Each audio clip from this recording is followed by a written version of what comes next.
कुछ मारे गए, कुछ घायल हो गए। और इस स्थिति में उसने विचार किया कि अगर रात्रि में सोते समय मैं पांडवों पर आक्रमण कर दूं तो ये पांडव मारे जाएंगे, मेरी विजय हो जाएगी। लेकिन कहते हैं भगवान जिसकी रक्षा करे, दुनिया में कोई ताकत उसे कभी नहीं मार सकती। भगवान ने आज पांडवों से कहा, सुनो पांडवों, आज तुम्हें विजय मिली है, इसलिए मेरे साथ जंगल में चलो घूमने। तो द्रौपदी और पांडवों को साथ में लेकर के भगवान जंगल चले गए। और जैसे शिविर में प्रवेश किया तो धृष्टद्युम्न को मार दिया। पांडवों के 5 बेटे सो रहे थे, उनके सिर काट लिए और दुर्योधन के पास पहुंचा, सिर भेंट किए। दुर्योधन ने जैसे ही अपने मस्तक में लगे हुए मुकुट की मणि के प्रकाश में देखा और कहा, अश्वत्थामा ये तूने क्या कर दिया, तूने तो मेरे वंश को ही नष्ट कर दिया। आदमी चाहे जितना बुरा हो, लेकिन एक बार वो अपने कुल खानदान के लिए जरूर सोचता है। दुर्योधन ने कहा, मेरे वंश को तुमने अश्वत्थामा खत्म कर दिया, ये अच्छा नहीं किया। बड़ा दुखी हुआ, वहीं पर उसकी मृत्यु हो गई। दुर्योधन को ये वरदान था कि सुख और दुख जब एक साथ उसके जीवन में आएंगे तो उसे मृत्यु मिलेगी। पहले तो उसे सुख हुआ, चलो मेरे दुश्मन मर गए, लेकिन जैसे ही पता चला पांडव नहीं बल्कि उनके 5 बेटे मरे हैं तो बड़ा कष्ट हुआ। इधर प्रातः काल जैसे ही 5 पांडव और द्रौपदी पहुंचे हैं आज शिविर में, तो क्या देखा, शिविर के द्वार से खून की रक्त की धारा बह रही है। और उस रक्त की धारा को देखते ही द्रौपदी का हृदय कंपायमान होने लगा। आज न जाने कौन सी घटना घट गई इस शिविर में।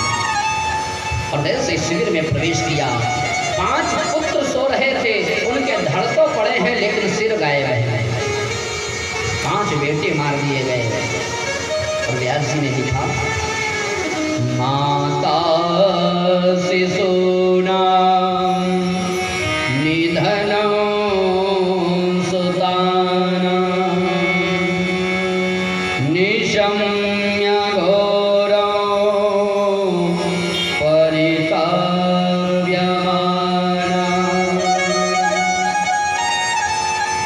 तदा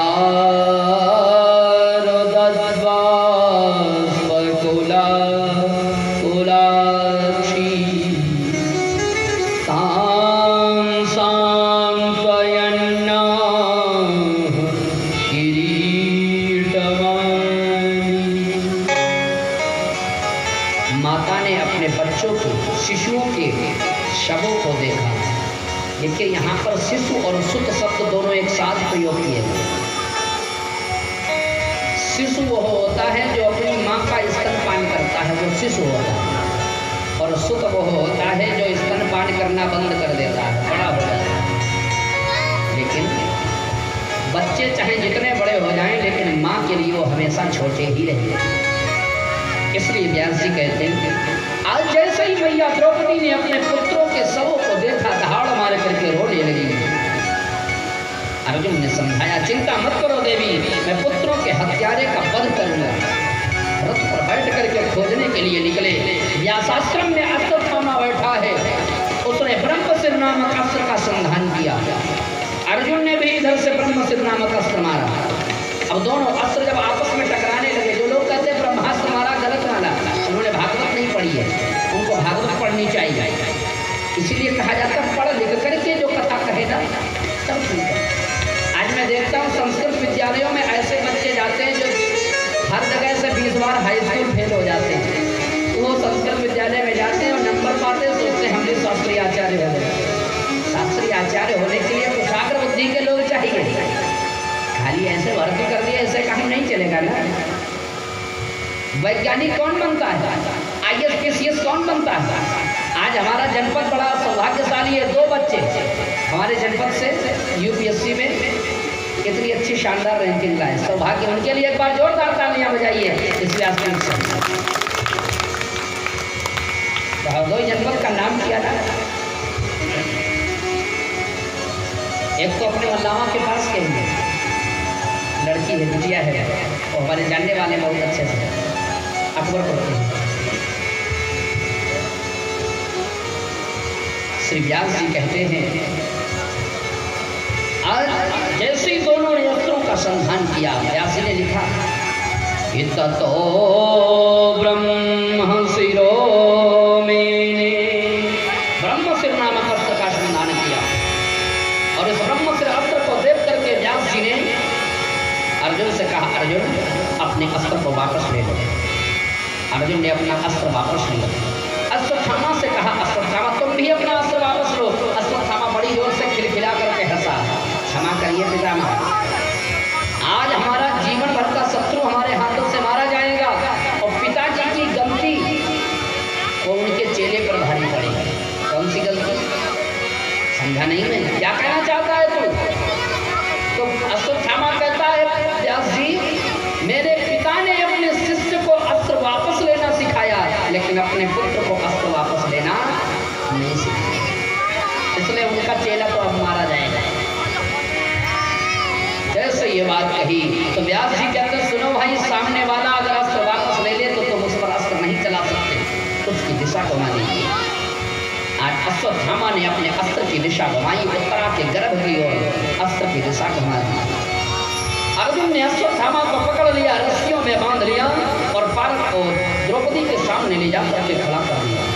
और व्यास जी कहते हैं, आवान मुखम कर्म जुगोप्सितेन तथारतं पशुवत पाशबद्धं, पशुओं के तरीके से रस्सी से जकड़ करके बांधा गया और सिर नीचे झुकाए। पशु कैसे बनते हैं? वो भी सिर नीचे झुकाए रहते हैं ना। तो अश्वत्थामा के साथ भी यही स्थिति है। घृणित कार्य, कोई गंदा काम हम जीवन में करेंगे तो समाज में हमारा सिर लज्जा से झुक जाएगा।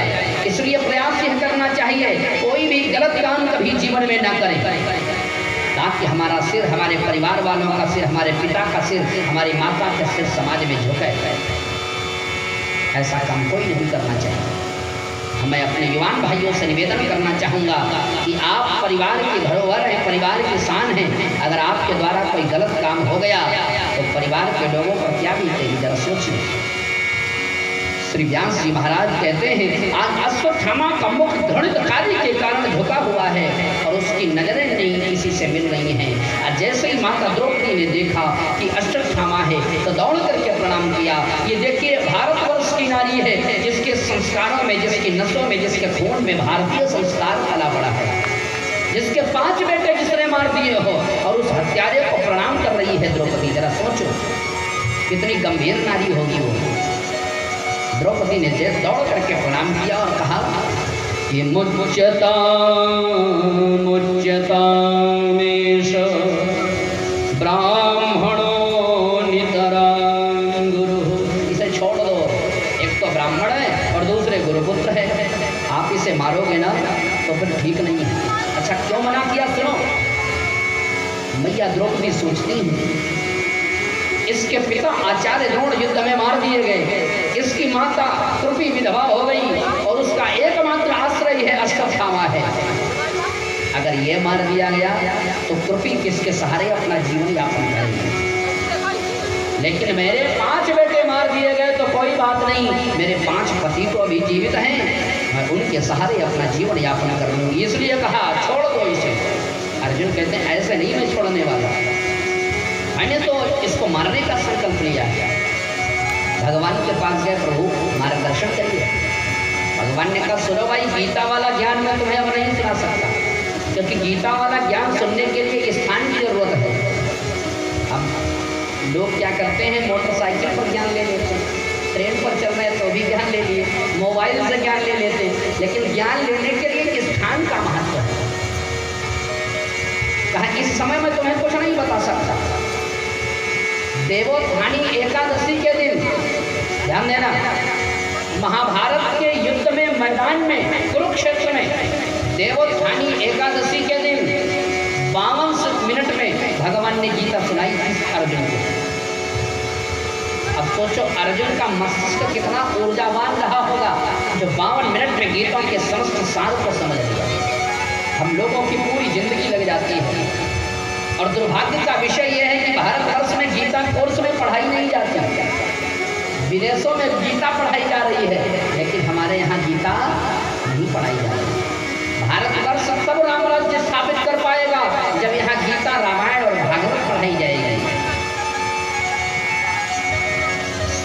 जी महाराज सौनकादिकों से कहते हैं, आज भगवान ने कहा, मैंने नीति में 2 बातें कही हैं कि ब्रह्म बंधुर्न हन्तव्य आतताई वधारणम्। ब्राह्मण को मारना नहीं चाहिए, लेकिन ब्राह्मण अगर आतताई हो जाए तो उसे छोड़ना भी नहीं चाहिए। अब नोट करिए, ब्राह्मण आतताई कैसे हो जाता है? आतताई होने के भी कई लक्षण हैं, बताएं आपको। आतताई का मतलब है खेत में आग लगा देने वाला, गांव में आग लगा देने वाला, गर्भ को नष्ट करा देने वाला, हत्या कराने वाला, मदिरापान और जुआ खेलने वाले, ऐसे लोग आतताई की श्रेणी में आते हैं। तो ब्रह्म बंधुर्न हन्तव्य आतताई वधारणम्।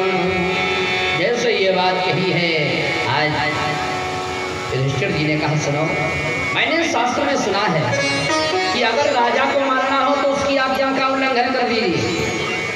अपने से बड़ों को अगर मृत्यु देना है तो उसकी आज्ञा का उल्लंघन कर दो, उसकी मृत्यु के बराबर है।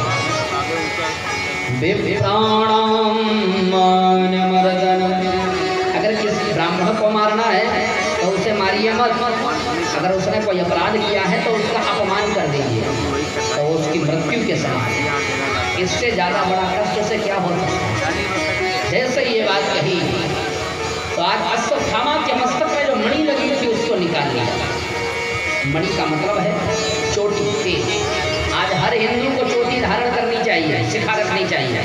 हम लोग शिखा नहीं रखते, ये बड़ी हमारी समस्या है। चंदन लगा के घर से बाहर निकलने में शर्म आती है हम लोगों को। लोग कहेंगे कि मजाक उड़ाएंगे, लेकिन हम देखते हैं उनके यहाँ के छोटे छोटे बच्चे भी गोल टोपी लगा के ऊंचा पैजामा पहन करके कलमा पढ़ने जाते हैं। उस देश के, उस धर्म के बच्चों का क्या होगा जो कथा में बैठने से पहले भी कथा की मर्यादा नहीं जानते। इसलिए बच्चों को कथा में लाना बहुत जरूरी है और उनको कथा सुनवाइए और उन पर नियंत्रण भी रखिए। यहाँ लाके छोड़ मत दीजिए कि छोड़ दिया पंडित जी 3 घंटे झेलें, छोड़ना नहीं है, उनको अपने पास बैठा लो, उन्हें कथा सुनवाइए। हम तो कई जगह अभी सीतापुर गए, वहाँ 150 बच्चा इसे आके छोड़ दिए पंडाल में। आप बताओ, यहाँ 150 बच्चे उधम काटेंगे, क्या कथा होगी, क्या कथा सुनोगे? तो बच्चों को छोड़ना नहीं, उनको अपने पास बैठा लिए और उनको कथा सुनाइए। ये भारत के भविष्य हैं और भारत के भविष्य को ऐसे छोड़ दोगे तो कैसे काम चलेगा? आज जैसे ही अर्जुन ने मस्तक में लगी हुई मणि निकाली और उस मणि को निकाल करके अर्जुन ने अश्वत्थामा को छोड़ दिया। अब अश्वत्थामा को लगने लगा, वाह अर्जुन, तुमने ये अच्छा नहीं किया हमको जीवित छोड़कर। ब्रह्म से अस्त्र उत्तरा के गर्भ को जलाने लगा। उत्तरा दुखी हो गई और रोते हुए आज भगवान के चरणों में आ गई। एक बात याद रखिएगा जीवन में, जब दुनिया की कोई ताकत आपकी रक्षा न कर सके तो दुनिया बनाने वाला आपकी रक्षा जरूर करेगा। पाहि पाहि मायोगिन देव देव जगत्पते नान्यं त्वदभयं पश्ये यत्र मृत्यो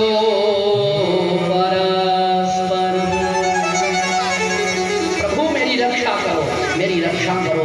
आज भगवान ने उत्तरा के गर्भ में अंगुष्ठ मात्र का स्वरूप बनाया है और उत्तरा के उदर में प्रवेश किया।